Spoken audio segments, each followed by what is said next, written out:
Le livre biblique de l'Apocalypse nous dit qu'il viendra un temps dans l'avenir où chacun sera obligé de recevoir une marque sur son front ou sur sa main. Sans cette marque, vous ne pourrez ni acheter ni vendre. Mais la colère de Dieu sera déversée sur ceux qui l'accepteront. Quelle est cette marque? Le savez-vous? Nombreux sont ceux qui cherchent à comprendre cette mystérieuse marque de la bête. Les spéculations abondent. Certains ont pensé que le code barre et plus récemment le code QR représentaient cette marque. D'autres s'attendent à ce que le nombre 666 soit tatoué, voire que des puces informatiques soient implantées dans la main ou sur le front.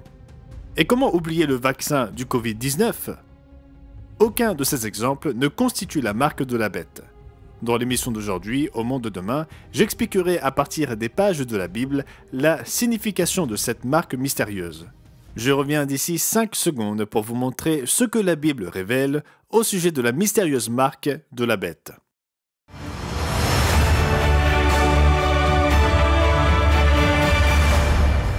Je vous souhaite chaleureusement la bienvenue à tous, ici au monde de demain, où je partage avec vous ce que la Bible dit au sujet de la mystérieuse marque de la bête.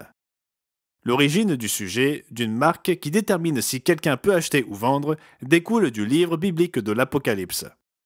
C'est donc la Bible elle-même qui doit nous éclairer sur sa signification. Voici le passage en question. « Et elle fit que tous, petits et grands, riches et pauvres, libres et esclaves, reçoivent une marque sur leur main droite ou sur leur front, et que personne ne puisse acheter ni vendre sans avoir la marque, le nom de la bête ou le nombre de son nom. » Alors, avant de partir à la recherche de cette marque, attardons-nous pour considérer le point le plus évident et le plus fondamental pour comprendre cette marque. À savoir, la marque est celle de la bête. Il s'agit de la marque de la bête. Ainsi, toute marque qui ne proviendrait pas de la bête ne peut être sa marque. Bien qu'il soit courant de spéculer sur les codes barres, les numéros de sécurité sociale, les tatouages et les puces électroniques, nous devons d'abord nous attacher à identifier quelle est l'identité de cette bête si nous voulons comprendre sa marque. Quelle est donc l'identité de cette bête? La recherche commence dans le livre de Daniel, dans l'Ancien Testament. Nous y lisons que Dieu révéla au prophète Daniel la signification du songe du roi Nebuchadnezzar. Commençons par Daniel chapitre 2 et au verset 31. Ô roi, tu regardais, et tu voyais une grande statue. Cette statue était immense et d'une splendeur extraordinaire. Elle était debout devant toi, et son aspect était terrible. La tête de cette statue était d'or pur, sa poitrine et ses bras étaient d'argent, son ventre et ses cuisses étaient d'airain, ses jambes de fer, ses pieds en partie de fer et en partie d'argile. Vous vous dites peut-être en ce moment, comment le songe d'un roi d'il y a 2500 ans de cela peut-il me concerner? Ne s'agit-il pas simplement d'une histoire d'enfant à dormir debout? Cette pensée est tout à fait inexacte. Daniel expliqua au roi que cette statue représentait 4 royaumes. L'histoire montre que la tête d'or correspondait à l'empire chaldéen de Nebuchadnezzar. Les 3 empires suivants furent l'empire médo-perse, l'empire gréco-macédonien et l'empire romain. La prophétie de Daniel couvre les siècles allant de Nebuchadnezzar jusqu'au retour du Sauveur Jésus-Christ, lorsqu'il établira son royaume sur cette terre. Dans le temps de ces rois, le Dieu des cieux suscitera un royaume qui ne sera jamais détruit et qui ne passera point sous la domination d'un autre peuple. Il brisera et détruira tous ces royaumes-là, et lui-même subsistera éternellement. C'est ce qu'indique la pierre que tu as vue se détacher de la montagne sans le secours d'aucune main, et qui a brisé le fer, l'airain, l'argile, l'argent et l'or. Le grand Dieu a fait connaître au roi ce qui doit arriver après cela. Les historiens s'accordent à dire que le 4e royaume, l'Empire romain, prit fin en 476 après Jésus-Christ. Le Christ n'est pas revenu depuis et n'a pas établi un royaume mondial à cette époque-là. Cette prophétie a-t-elle échoué? Ou y a-t-il bien plus que cela? Passons maintenant à Daniel, chapitre 7, qui décrit davantage ces 4 empires mondiaux. Cette fois, au lieu de la représentation d'une statue faite de différents matériaux, nous retrouvons ces mêmes empires représentés par des animaux sauvages. Le premier ressemblait à un lion aux aigles d'aigle, le deuxième à un ours, le troisième à un léopard à 4 têtes, et le 4e était comme nous le voyons dans Daniel 7 au verset 7, terrible, épouvantable et extraordinairement fort. Il avait de grandes dents de fer, il mangeait, brisait et il foulait aux pieds ce qui restait. Il était différent de tous les animaux précédents et il avait 10 cornes. Les versets 17 et 23 montrent clairement que les termes roi et royaume sont utilisés de manière interchangeable. Et comme décrit au chapitre 2, le 4e royaume prendra fin lorsque le Christ reviendra instaurer son royaume. Lisons-le dans Daniel chapitre 7, au versets 26 et 27.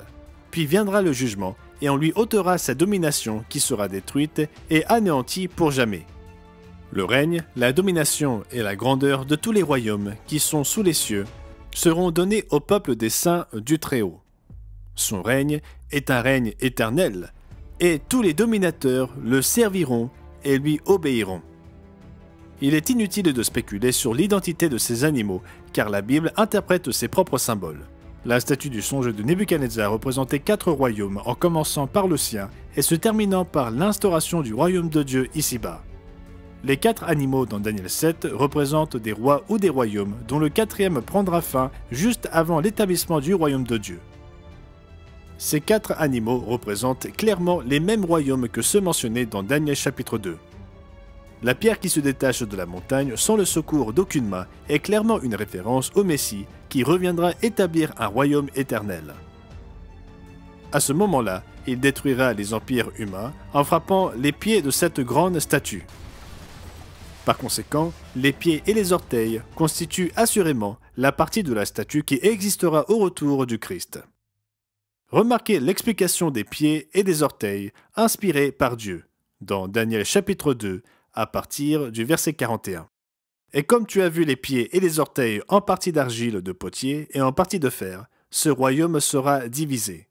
Mais il y aura en lui quelque chose de la force du fer, parce que tu as vu le fer mêlé avec l'argile. Et comme les doigts des pieds étaient en partie de fer et en partie d'argile, ce royaume sera en partie fort et en partie fragile. Tu as vu le fer mêlé avec l'argile, parce qu'ils se mêleront par des alliances humaines. Mais ils ne seront point unis l'un à l'autre, de même que le fer ne s'allie point avec l'argile. Tel sera l'état de la dernière résurgence de l'Empire romain à la fin des temps. Comme nous le verrons, il y aura 10 nations qui ne seront pas unies les unes aux autres. Mais elles s'uniront pour un temps très court, par nécessité, et elles auront la force du fer. Mais comment est-ce possible, puisque Rome, le 4e empire, est tombé il y a plus de 1500 ans? La réponse se trouve dans le livre de l'Apocalypse au 13e chapitre. Nous y trouvons une autre bête. Elle présente les mêmes caractéristiques que celles de Daniel au chapitre 7. Et ces caractéristiques sont combinées en une seule créature. Pourquoi? Parce que Jean rapporta les visions qui lui furent données à la fin du 1er siècle de notre ère, à l'époque de l'Empire romain qui avait absorbé les 3 premiers royaumes. Remarquez cette description. Puis je vis monter de la mer une bête qui avait 10 cornes et 7 têtes, et sur ses cornes 10 diadèmes, et sur ses têtes des noms de blasphème. La bête que je vis était semblable à un léopard. Ses pieds étaient comme ceux d'un ours, et sa gueule comme une gueule de lion. Le dragon lui donna sa puissance, son trône et une grande autorité. Mais là encore, Rome est tombée il y a plus de 1500 ans. Comment pourrait-elle donc exister lors du retour du Christ? Notez que cette bête a 7 têtes. Comparez cela avec Daniel chapitre 7 et vous verrez que les 4 animaux réunis possèdent le même nombre de têtes. Apocalypse 13, versets 3 et 5 explique qu'une des têtes reçut une blessure mortelle qui fut guérie. Les 3 premiers animaux ayant été absorbés par Rome, faisant de la bête d'Apocalypse 13 la combinaison des 4 animaux de Daniel 7, la seule tête qui aurait pu être guérie est celle de Rome, et c'est exactement ce que nous trouvons dans l'histoire. L'Empire romain s'effondra en 476 après Jésus-Christ, mais il fut restauré ou guéri par Justinien en 554 après Jésus-Christ. Pour comprendre ce qui arriva ensuite, nous devons nous reporter à Apocalypse 17 où la guérison de l'Empire romain se poursuit. Nous y trouvons une autre bête à 7 têtes, mais il y a une différence importante. Elle ne représente Rome qu'après sa guérison, avec une différence très significative. Il s'agit d'une Rome chevauchée par une femme déchue. Commencez au verset 1. Puis un des 7 anges qui tenait les 7 coupes vint, et il m'adressa la parole en disant « Viens, je te montrerai le jugement de la grande prostituée, qui est assise sur les grandes eaux. C'est avec elle que les rois de la terre se sont livrés à la débauche, et c'est du vin de sa débauche que les habitants de la terre se sont enivrés. Il me transporta en esprit dans un désert, et je vis une femme assise sur une bête écarlate, pleine de noms de blasphème, ayant 7 têtes et 10 cornes. » Dans la Bible, la femme est parfois utilisée comme symbole d'une église. Au sujet du mariage entre un homme et une femme, nous lisons dans Éphésiens chapitre 5 et au verset 32. Ce mystère est grand, je dis cela par rapport à Christ et à l'Église. Dans Apocalypse 19, versets 6 à 9, ceux qui seront sauvés sont décrits comme l'épouse du Christ. Mais dans Apocalypse 17, nous voyons une femme déchue, une église apostate, une église mère avec des filles prostituées. Viens, je te montrerai le jugement de la grande prostituée qui est assise sur les grandes eaux. Sur son front était écrit un nom, un mystère, Babylone la grande, la mère des prostituées et des abominations de la terre. Cet empire romain, dont la blessure mortelle a été guérie en 554 après Jésus-Christ, comporte 7 têtes et est dirigé par une église apostate. Nous apprenons aussi qu'il perdurera pendant 42 mois. Et je vis l'une de ces têtes comme blessée à mort, mais sa blessure mortelle fut guérie. Remplie d'admiration, la terre entière suivit la bête. Il lui fut donné le pouvoir d'agir pendant 42 mois. En prenant en compte qu'un mois prophétique biblique dure 30 jours multipliés par 42 mois donne 1260 jours. Notez que l'Écriture utilise couramment le principe d'un jour pour une année. Cette bête continuerait après sa guérison pour une période de 1260 jours, soit de 1260 ans. Le contexte et l'histoire nous montrent qu'il s'agit de 1260 ans dans ce cas. L'histoire nous apprend que l'Empire romain, désormais dirigé par une église apostate, fut restauré par Justinien en l'an 554 de notre ère. Cet empire déclina, mais fut rétabli à 4 reprises. La deuxième résurgence eut lieu en l'an 800. Le jour de Noël, comme Charlemagne était agenouillé en prière devant l'autel de Saint-Pierre, le pape Léon exhiba tout à coup une couronne sertie de bijoux et la posa sur la tête du roi. Après Charlemagne, l'empire se détériora à nouveau, mais fut ravivé une 3e fois sous Othon Ier, dit le Grand. Comme Charlemagne, Othon reçut son trône grâce à la déclaration papale selon laquelle l'Église romaine catholique avait été le seul électeur impérial depuis le début du IVe siècle. Ainsi, le Saint-Empire romain était dans une large mesure allemand dans sa base ethnique et politique, chrétien dans sa justification morale et romain dans sa prétention à la légitimité et à l'universalité. Les empires dirigés par Charles Quint et Napoléon représentent respectivement la 4e et la 5e résurgence. De la guérison sous Justinien en 554 à la chute de Napoléon en 1814, nous avons, écoutez bien ceci, exactement 1260 ans, comme prédit dans Apocalypse chapitre 13 et les versets 3 et 5. Apocalypse 17 nous dit qu'il y aurait encore 2 résurgences après les 5 qui ont eu lieu lors des 1260 ans. C'est ici l'intelligence qui a de la sagesse. Les 7 têtes sont 7 montagnes sur lesquelles la femme est assise. Rome est bâtie sur 7 collines. Ce sont aussi 7 rois, 5 sont tombés, les résurgences de l'Empire entre 554 et 1814 après Jésus-Christ. Un existe, les puissances de l'Axe sous Hitler et Mussolini, l'autre n'est pas encore venu, et quand il sera venu, il doit rester peu de temps. La dernière résurgence sera composée de 10 rois ou nations hétérogènes ayant la force du fer et la fragilité de l'argile. Cela se produira dans un avenir proche et lorsque cela se produira, rappelez-vous que vous en aurez déjà entendu parler. Dieu n'approuve pas ceux qui prennent la marque de la bête. C'est un signe de désobéissance. Il ne peut s'agir simplement d'une puce informatique ou d'un code barre. C'est la marque de la bête et cette bête combat le Christ à son retour. Les 10 cornes que tu as vues sont 10 rois qui n'ont pas encore reçu de royaume, mais qui reçoivent autorité comme rois pendant 1 heure avec la bête. Ils combattront contre l'agneau, et l'agneau les vaincra, parce qu'il est le Seigneur des seigneurs et Roi des rois. Vous serez peut-être surpris d'apprendre que la Bible parle d'une autre marque. Peu de gens réalisent que Dieu a donné un signe qui identifie son peuple. Lisez-le vous-même dans Exode chapitre 31 et au verset 13. Parle aux enfants d'Israël et dis-leur, « Vous ne manquerez pas d'observer mes sabbats, car ce sera entre moi et vous, et parmi vos descendants, un signe auquel on connaîtra que je suis l'Éternel qui vous sanctifie. » Certains pensent à tort que Jésus a changé le sabbat pour le premier jour de la semaine. Mais la Bible et l'histoire de l'Église originelle montrent que Jésus, les apôtres et l'Église de Dieu du premier siècle ont continué à observer le jour que Dieu a mis à part lors de la création, bien avant Moïse. Comme nous le lisons dans Genèse chapitre 2 et au verset 3, Dieu bénit le septième jour et il le sanctifia parce qu'en ce jour il se reposa de toute son œuvre qu'il avait créée en la faisant. Et Jésus a déclaré à ceux qui tordaient le commandement du sabbat que le sabbat n'a pas été aboli, mais qu'il a été fait pour l'homme et non l'homme pour le sabbat, de sorte que le Fils de l'homme est maître même du sabbat. Pensez-y, on ne peut pas être le Seigneur de quelque chose qui a été aboli. Le diable est un grand faussaire. Parlant des faux ministres, Paul écrit dans 2 Corinthiens chapitre 11. Ces hommes-là sont de faux apôtres, des ouvriers trompeurs, déguisés en apôtres de Christ. Et cela n'est pas étonnant, puisque Satan lui-même se déguise en ange de lumière.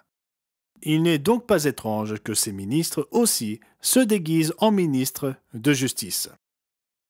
Daniel 7 parle d'une corne qui avait une plus grande apparence que les autres, c'est-à-dire la femme qui chevauche la bête d'Apocalypse 17. Voici ce que Daniel 7, verset 25, révèle à propos de ce système religieux. Il opprimera les saints du Très-Haut, et il espérera changer les temps et la loi. Remarquez qu'il est dit « espérera changer les temps et la loi ». Ce n'est pas Jésus ni l'apôtre Paul qui ont changé le jour de repos mis à part par Dieu lors de la création. C'est l'empereur romain Constantin qui a remplacé le sabbat par le dimanche. Je cite un extrait du manuel Durnman intitulé « Introduction à l'histoire du christianisme ». Le dimanche chrétien n'est devenu un jour de repos que lorsque Constantin le décréta en l'an 321. Constantin rendait un culte à l'astre solaire. Lorsqu'en 321 Constantin déclara le premier jour de la semaine un jour sacré, il l'appela le jour vénérable du soleil.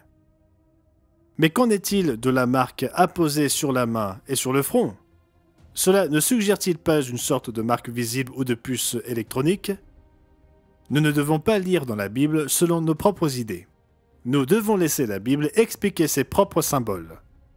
L'Apocalypse n'est pas le premier à mentionner quelque chose apposé sur la main et sur le front.